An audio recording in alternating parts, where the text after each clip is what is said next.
નમસ્કાર દોસ્તો, 25 વર્ષના ટીસી સાથે ટ્રેનમાં બનેલ અજીબ ઘટના.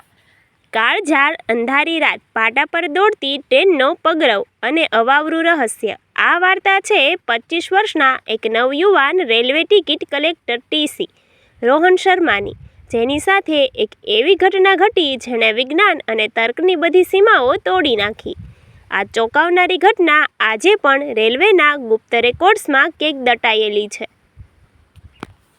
રોહન હજુ માંડ 25 વર્ષનો ઉત્સાહી યુવાન હતો.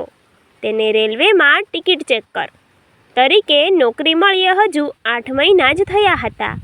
તે ખૂબ જ પ્રામાણિક અને નીડર હતો. જૂન મહિનાની એ 20મી તારીખ હતી. રોહનની ડ્યુટી સુરતથી ઉપડીને મુંબઈ જતી સૌરાષ્ટ્ર જનતા એક્સપ્રેસમાં હતી. આ ટ્રેનનો સમય હતો રાતનો. રાતના બરાબર 2 વાગ્યા હતા. આખી ટ્રેન ગાઢ નિંદ્રામાં સરકેલી હતી. માત્ર પાટા પર દોડતી વ્હીલના ખડખડાટ અવાજ સિવાય ચારેય તરફ સન્નાટો હતો. રોહન પોતાના હાથમાં મુસાફરોનું લિસ્ટ એટલે કે ચાર્ટ અને નાની ટોર્ચ લઈને S4 કોચમાં દાખલ થયો. મોટા ભાગના મુસાફરો સૂતા હતા. તેથી રોહન ખૂબ જ શાંતિથી, કોઈને ખલેલ ન પહોંચે તેમ આગળ વધી રહ્યો હતો. કોચના છેડે બર્થ નંબર 62 પાસે પહોંચતા જ રોહનને વાતાવરણમાં એક અજીબ ઠંડકનો અહેસાસ થયો. જૂન મહિનાની એ ગરમીની રાત્રે પણ ત્યાં જાણે બરફ જેવી ઠંડી હવા ફૂંકાઈ રહી હતી. ત્યાં એક વડીલ બેઠા હતા. તેમણે આખા શરીર પર એક જૂની આછા ભૂખરા રંગની શાલ ઓઢી રાખી હતી. એમનું મોં બારી તરફ હતું અને તેઓ બહાર ઘાટ અંધકારમાં એકીટસે જોઈ રહ્યા હતા. રોહને ગળામાં થોડો ખંખારો ખાધો અને નમ્રતાથી કહ્યું, "દાદા, નમસ્તે. જરા ટિકિટ બતાવશો?" વડીલે ધીમેથી પોતાનું મોં રોહન તરફ ફેરવ્યું. ટોર્ચના આછા અંજવાળામાં તેમનો ચહેરો જોઈને રોહનના પિત્તો ધ્રુજી ગયો. તેમનો ચહેરો એકદમ પીળો, જાણે શરીરમાં લોહીનું એકેય ટીપું ન હોય તેવો સફેદ હતો. તેમની આંખો આખી કાળી હતી, જેમાં કોઈ ચમક નહોતી. બસ એક શૂન્યતા હતી. તેઓ એક ક્ષણ માટે રોહન સામે જોઈ રહ્યા. પછી તેમણે શાલની અંદરથી ધ્રુજતો હાથ બહાર કાઢ્યો.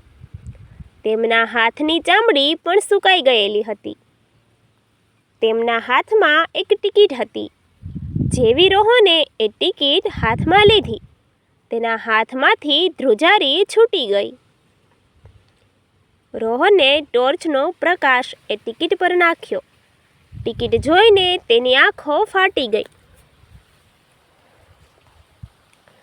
એ ટિકિટ આજની ઓનલાઈન કે આધુનિક કોમ્પ્યુટરાઇઝ્ડ ટિકિટ નહોતી, પણ જૂના જમાનાની જાડા કાર્ડબોર્ડવાળી પીળી ટિકિટ હતી. તેના પર મુસાફરીની તારીખ લખેલી હતી 20 જૂન 2001.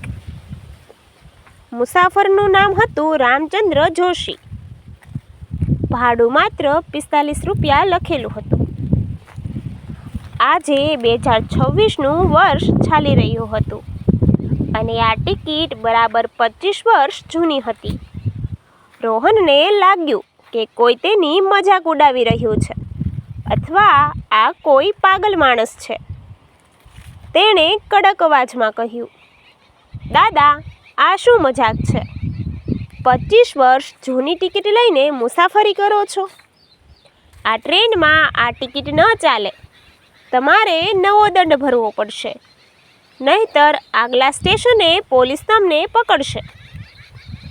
વડીલે કોઈ ગુસ્સો ન કર્યો. તેમના ચહેરા પર એક રહસ્યમય અને શાંત સ્મિત આવ્યું. તેમણે ખૂબ જ ઘેરા અને ધાતુ જેવા અવાજમાં કહ્યું, "બેટા, દંડ તો એ રાત્રે જ ભરાઈ ગયો હતો, જ્યારે મારી ટિકિટ ખોવાઈ ગઈ હતી. આજે 25 વર્ષે મારી ટિકિટ મને પાછી મળી છે. મારું સ્ટેશન આવી ગયું છે." રોહન કશું સમજે તે પહેલાં જ એ વડીલ પોતાની સીટ પરથી ઊભા થયા. તેઓ ટ્રેનના દરવાજા તરફ ચાલવા લાગ્યા. રોહને બૂમ પાડી, અરે દાદા, ઊભા રહો. ટ્રેન 110ની સ્પીડ પર દોડી રહી છે. બહાર જંગલ છે, કોઈ સ્ટેશન નથી. પણ વડીલ રોકાયા નહીં. તેઓ ઝડપથી ગેટ પાસે પહોંચ્યા. રોહન તેમની પાછળ દોડ્યો. ટ્રેનનો મુખ્ય દરવાજો અંદરથી બંધ હતો, પણ વડીલે જેવો દરવાજાને હાથ લગાવ્યો, દરવાજો આપોઆપ ખુલી ગયો. પવનનો એક જોરદાર ઝાપટો અંદર આવવા લાગ્યો. રોહનની આંખો અંજાઈ ગઈ. તેણે જોયું કે વડીલે ચાલુ ટ્રેનમાંથી બહાર અંધારામાં છલાંગ લગાવી દીધી. રોહનની ચીસ નીકળી ગઈ. તેણે તરત જ ઇમરજન્સી ચેઇન ખેંચી લીધી. ભારે અવાજ સાથે ટ્રેન ઘસડાઈને ઊભી રહી ગઈ. ટ્રેનના ગાર્ડ અને અન્ય સ્ટાફ દોડતા આવ્યા. રોહન પરસેવે રેબઝેબ હતો. તેનો શ્વાસ ફૂલી ગયો હતો. તેણે રડતા અવાજે ગાર્ડને કહ્યું, એક વડીલ કૂદી પડ્યા છે. બર્થ 62ના મુસાફર બહાર કૂદી ગયા છે. ગાર્ડ અને સ્ટાફે તરત જ ટ્રેનની નીચે અને આસપાસ સર્ચ લાઇટો ફેંકીને તપાસ, પણ ત્યાં કોઈ જ નહોતું. જંગલ વચ્ચે ગાઢ અંધકાર સિવાય કશું જ દેખાતું નહોતું. જ્યારે S4 કોચના ચાર્ટમાં જોયું તો બર્થ નંબર 62 આખી મુસાફરી દરમિયાન ખાલી, એટલે કે વેકન્ટ બતાવતી હતી. ત્યાં કોઈ મુસાફર ઓફિશિયલી હતો જ નહીં. સ્ટાફે રોહનને વહેમ સમજીને શાંત કર્યો અને ટ્રેન આગળ વધી. આ ઘટનાથી રોહન એટલો ડરી ગયો હતો કે સવારે મુંબઈ સેન્ટ્રલ સ્ટેશને પહોંચતા જ તે સીધો ચીફ કમર્શિયલ સુપ્રિન્ટેન્ડન્ટની ઓફિસે પહોંચ્યો. જે સિનિયર ઓફિસર હતા તેમનું નામ મનોહરસિંહ હતું, જેઓ છેલ્લા 30 વર્ષથી રેલવેમાં હતા. રોહને ધ્રુજતા હાથે પેલી જૂની પીળી કાર્ડબોર્ડ ટિકિટ ટેબલ પર મૂકી અને રાત્રે બનેલી આખી આપવીતી કહી સંભળાવી. રામચંદ્ર જોશી, 20 જૂન 2001. નામ સાંભળતા જ મનોહરસિંહના હાથમાંથી ચાનો કપ છૂટી ગયો. તેમનો ચહેરો પણ વિવર્ણ થઈ ગયો. તેમણે તરત જ પ્યુનને બોલાવીને રેકોર્ડ રૂમમાંથી 25 વર્ષ જૂની અકસ્માતની ફાઇલો મંગાવી. ધૂળ ખાઈ રહેલી એક પીળી ફાઇલ ખોલવામાં આવી. એ ફાઇલના પાના ફેરવતા જ જે સત્ય સામે આવ્યું તેને રોહનના પગ નીચેથી જમીન સરકાવી દીધી. ફાઇલના રેકોર્ડ મુજબ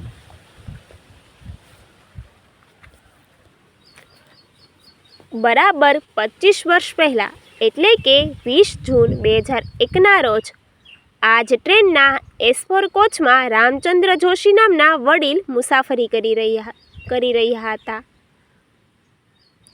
તે રાત્રે ટિકિટ ચેકિંગ દરમિયાન તેમની ટિકિટ ખોવાઈ ગઈ હતી. તત્કાલીન ટીસીએ તેમની સાથે ખૂબ જ ખરાબ વર્તન કર્યું હતું અને દંડ ન ભરવા બદલ તેમને ટ્રેનમાંથી ઉતરી જવા દબાણ કર્યું હતું. એ ગભરામણમાં વડીલનો પગ લપસ્યો અને તેઓ ચાલુ ટ્રેનમાંથી નીચે ખીણમાં પડી ગયા હતા. તેમનું મૃત્યુ નીપજ્યું હતું, પરંતુ ગાઢ જંગલ અને ખીણ હોવાના કારણે તેમની લાશ કે તેમની ખોવાયેલી ટિકિટ ક્યારેય પોલીસને મળી નહોતી. મનોહરસિંહે રોહન સામે જોયું અને ભીની આંખે કહ્યું, રોહન, તું નસીબદાર છે કે તને નુકસાન ન થયું. એટીસી હું જ હતો. 25 વર્ષ પહેલાં મેં જે ભૂલ કરી હતી એનો પસ્તાવો હું આજે પણ કરું છું. એ વડીલનો આત્મા દર વર્ષે 20 જૂને આ ટ્રેનમાં પોતાની ખોવાયેલી ટિકિટ શોધવા આવતો હતો. આજે 25 વર્ષે તે પોતાની ટિકિટ એક પ્રામાણિક ટીસી પાસે ચેક કરાવીને મુક્ત થઈ ગયો. રોહને ટેબલ પર જોયું તો પેલી જૂની કાર્ડબોર્ડ ટિકિટ આપોઆપ રાખમાં ફેરવાઈ ચૂકી હતી. આ ચોંકાવનારી ઘટનાએ 25 વર્ષના રોહનને અંદરથી હચમચાવી દીધો. તેણે એ જ દિવસે રેલવેની રાતની ડ્યુટીમાંથી કાયમ માટે બદલી કરાવી લીધી. આજે પણ જ્યારે 20 જૂનની રાત આવે છે ત્યારે રોહનના કાનમાં એ અવાજ ગુંજે છે, બેટા, મારું સ્ટેશન આવી ગયું. Thank you.